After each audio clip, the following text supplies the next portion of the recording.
The religion is the main character of this story, but not the first one, because the first character was Nino. I was in Duhok and I did not have any place where to sleep.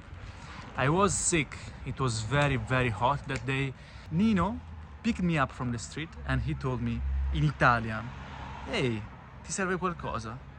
From there, our story starts. Most of the people in Duhok are nowadays Muslims, and Duhok is the second biggest city of Kurdistan and one of the most important cities in Iraq in general.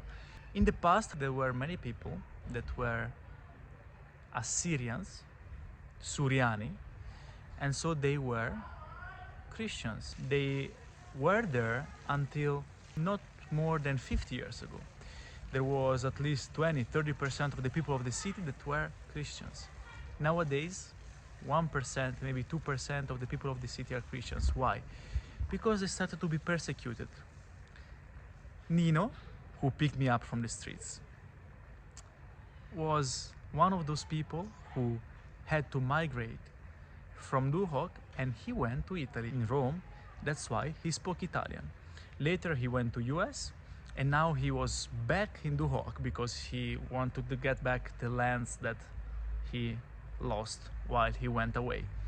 Basically, he hosted me and he gave me some information about the place. So first of all, you should really go to a celebration, to the church. I'm not religious anymore, he said, but it's interesting for you to go. Actually, on Sunday morning, I went to the church. The mass was, as always. After the mass, we had breakfast all together. Nobody welcomed me. I was just part of the community. Nobody even spoke to me. I was just there. I was just praying with them and eating with them.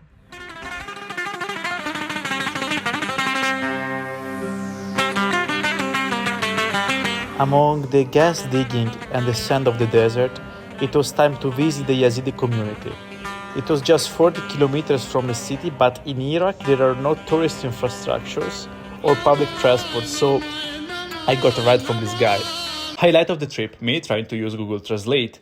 Google Translate not working, me saying a blasphemy very big. Google Translate translating the blasphemy perfectly. The guy watching me like, "What did you say?"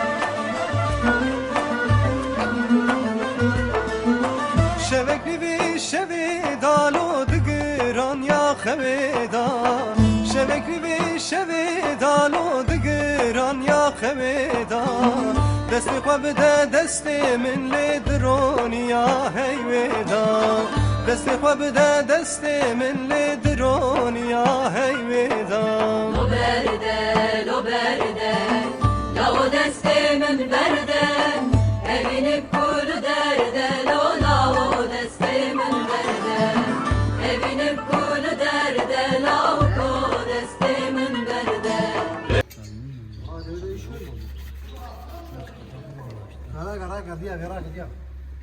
Put this from oil and make the fire from. Yeah.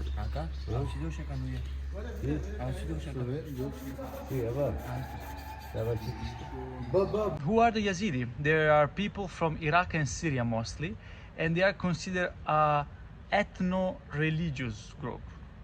What does it mean? That they do not breed with other religions. So since they are pre-Islamic religion, now they have their own ethnic group. You understand the melting pot of Iraq, in which there are Arabs, Kurds, and Yazidi, and of course way more.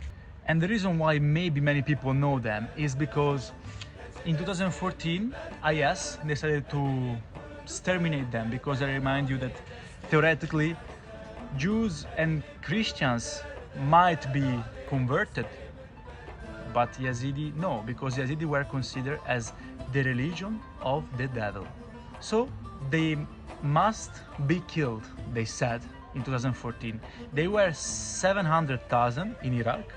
Now they are around 200, 300,000, also because there was a diaspora. Many of them flew to Europe, Germany, Finland, etc., etc. They are from Zoroastrian tradition, so from Zarathustra, that was the main religion in Persia, and Iraq was part of Persia. Also, they have some traits of Christianity, of Islam. They are monotheistic with 7 important angels.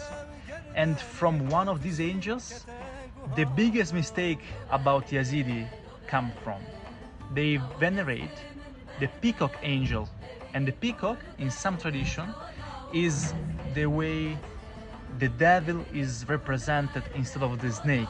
So most of the time is the snake, but sometimes it might be a peacock. Here we go.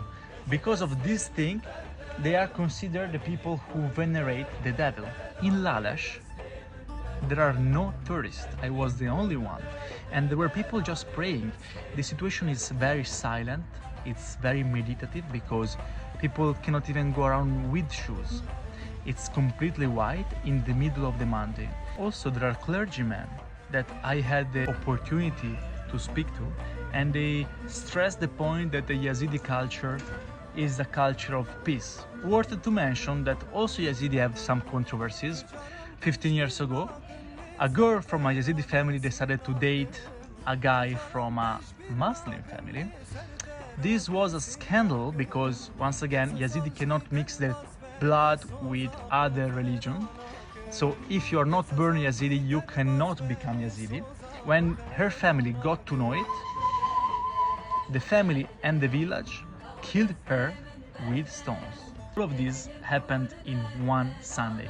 In one single day, I went from one almost lost religion to another almost lost religion in a place where religion played an incredibly important role for many wars through the years. Once again, I felt lucky.